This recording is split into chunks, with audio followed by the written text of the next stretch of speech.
There's a question people don't ask themselves very often when they're investing in their own business, and that is also not often recommended to people to ask. I don't know why, but this really should be a part of the standard self-help business consulting market, and it doesn't seem to be. You'll see it once in a while. It's this. If you had the same amount of money that you're about to invest in whatever your current business is, what else could you invest that in, and would you get a higher rate of return?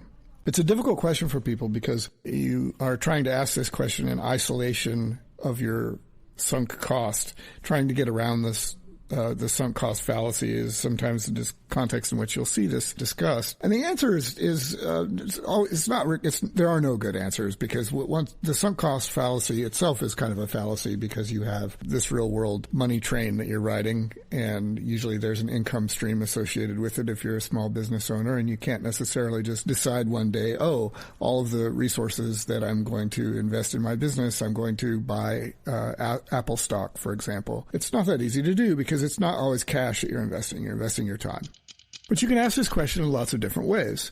And one of those ways is, if I don't have the cash, but I am going to invest my whole day in it, maybe what I should do is spend my day doing some other job instead of working on my own business, and then take that cash and then buy Apple stock.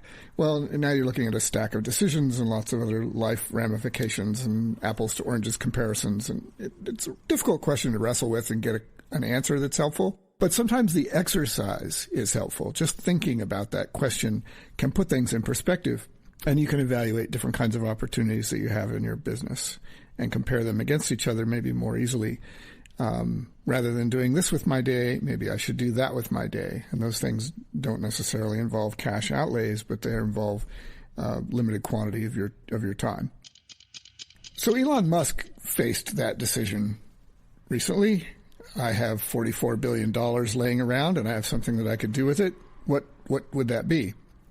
And he chose to buy Twitter. If I had $1 million, I'd buy your love. Which caused me to wonder, what else could he have done? I think a lot of other people are asking this question. The thing that you see on the social media platforms a lot is, maybe you could have ended world hunger. So that's a real problem, and certainly that's worth thinking about. One of the things that I'm interested in, though, is sort of less immediate. We don't face, not every problem is as urgent as making sure that Putin's adventures in the Ukraine don't lead to a famine in Africa. And Putin wouldn't probably care either way if it did or didn't. He is interested in introducing the chaos into the world.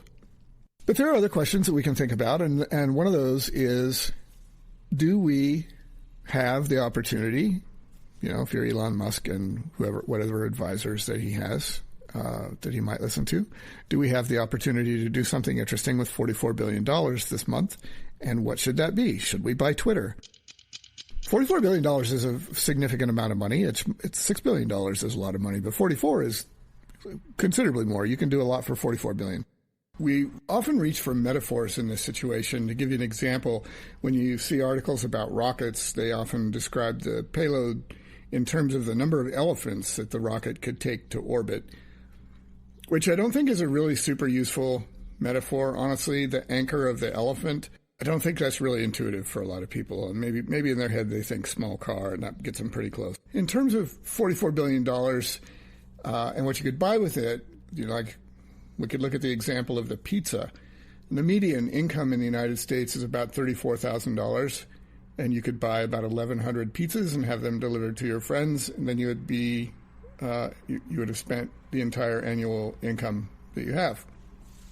If you had $44 billion in the bank, if I did the math right, you could have 120,000 pizzas delivered every day and still have $44 billion in the bank. Like, you could deliver 120,000 pizzas to your friends every day, forever, if you had $44 billion in the bank. So it might be kind of surprising that the pizza, which is a pretty modest item, can give us an interesting glimpse as to what the shadow of $44 billion looks like. it looks like 120,000 pizzas a day when the $44 billion is in the bank at 4% interest forever. But we still don't have a very good idea of what the $44 billion itself really is. And I think a good way to come at that is to look at other types of projects that have a similar magnitude, something that's approximately something that could be in the same room with $44 billion and kind of hold its own. The James Webb Telescope is an interesting example of this. It was a project that we started. We didn't really have any idea what we were going to do, so there's a lot of initial innovation and R&D involved in it. A tremendous amount of engineering needed to be done. We didn't know all of the questions to ask, I think, when we started that project. It was estimated originally to be about, $1.5 billion or $2 billion and take several years. It wound up taking several more years and costing a total of maybe $8.5 billion, if I remember correctly. So you could have 6 or 7 James Webb Telescope kinds of projects. And the annual budget for the James Webb Telescope is apparently not far off of what we spend on Halloween candy in the United States every year. So there are lots of different ways to kind of look and see, well, what is $1 billion? And maybe we have 44 of those. Another one is the Manhattan Project, which was begun in 1939, the beginning of World War II, with the goal of building the first atomic bomb. We had no real idea how to do it. The physics of even how, that an atomic bomb might be possible were brand new at the time, and we had no idea about the engineering. The engineering was just absolutely insane. Like, we really had no idea how to gather enough fissionable material to make a bomb. So there were a lot of challenges, and we didn't have computers at the time, and that project cost, in current dollar terms, about $23 billion. So now we're kind of getting into the ballpark. We have an idea that something really hard that is brand new to science, and the basic science of it may not even be completely worked out. For about half of $44 billion, you might be able to get to your goal of actually building a prototype, for example.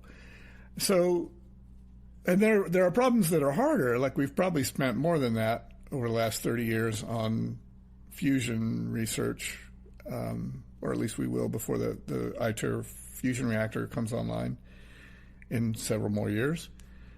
So that's another project about this scale. Another one is the Apollo project, which took people to the moon, started in 1961, landed on the moon in 1969, made several more trips until 1972. That total project cost about $257 billion. So you could have one-fifth of an Apollo project for $44 billion. There's a concept called directed innovation, or sometimes directed technology development. It might have other names. It's familiar to people who have played a certain kind of video game like Civilization, and it has pretty deep roots in computer gaming. I know that a very early galaxy conquest game called Starflight from the late 80s or early 90s had this concept built into it. And the roots of it go back probably to a game that was called, it was a plain text interactive game, sort of like Oregon Trail. It was called Hammurabi, and other versions of it were called things like King of Sumeria.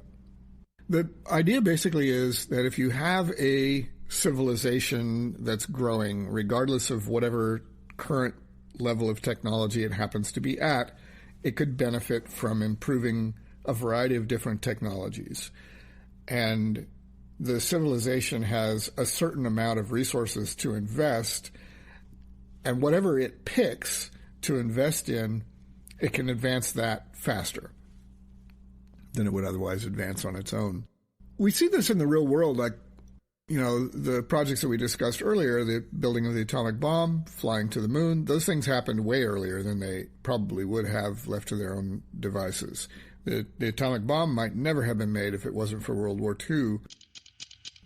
Directed innovation doesn't always work. You don't always build the atomic bomb or land on the moon. An interesting example of this is Theranos, which was funded to about the level of $1.4 billion. So you could fund about 30 companies of that size that failed for your $44 billion. But an interesting question to ask is, what if Theranos had been run by people who both understood the problem that they were tackling, which I'm not convinced they did, and also who were not con artists, which they seem to have been. The Theranos problem is one that seems to me is a problem that is still available to be solved. They said they wanted to automate the analysis of blood samples for medical purposes. And that would be really, that's not just a noble goal, it would be a financially lucrative opportunity for someone if they could solve that problem. When they started, the technology probably wasn't very mature, and they probably were not properly capitalized to tackle a problem that big. But it's also apparently the case that they had sort of no intention of really solving it. Like, I think they were just con artists. But what would it take to actually do that? Could you do it for $44 billion? I'm not sure. I'm not sure anybody has looked at the problem from the perspective of how would you actually solve this if you had the resources to do it. There is a step on the path between where we are and getting to the point where the Theranos marketing fundraising literature said that they were going to go. This was an idea that was floated in the late 1970s in a novel called Gateway, or shortly thereafter in one of its sequels by an author named Frederich Pohl. He suggested in passing in the novel that there in the future might be a special type of toilet that had some technology built into it which would do what he called a bioassay of the waste products that go into the toilet. So every time you use the loo, it would analyze your urine and feces to see if you were infected by a virus, maybe do a genetic analysis on it. What is the strain of that virus? Lots of other things can be looked at that way. And that might be a lower bar. Like it's possible that some of the things that we can detect, maybe not the genetic analysis, that's probably a pretty high bar still, but there are probably lots of things that you can detect just by the level of occurrence in urine and feces that could give you an indication of your health, and it could monitor it over an ongoing basis so that your doctor would know the baseline if you developed a problem, and signals would show up in that data. I don't know, if you break that problem down and look for what are the signals that are within reach and how do we add those sensors to the toilet to pick those things out of the waste stream and analyze them. And you approach this sort of like, if you can think of the recent example of the Apple Watch, and they, start out with a watch that's just barely something that we can make as a society that fits in a wristwatch and you can carry it on your wrist. And then the next year it's better, and the next year it has another sensor, and the next year after that it has a better battery.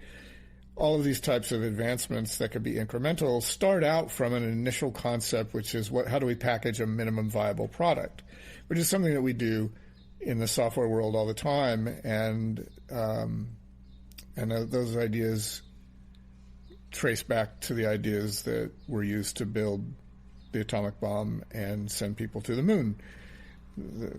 Sometimes we call these Agile. Sometimes they have other names, and some of the ideas probably are quite ancient. You can imagine that whatever it took to build the Great Pyramid had to resemble in some way the way that we successfully build software in the modern age.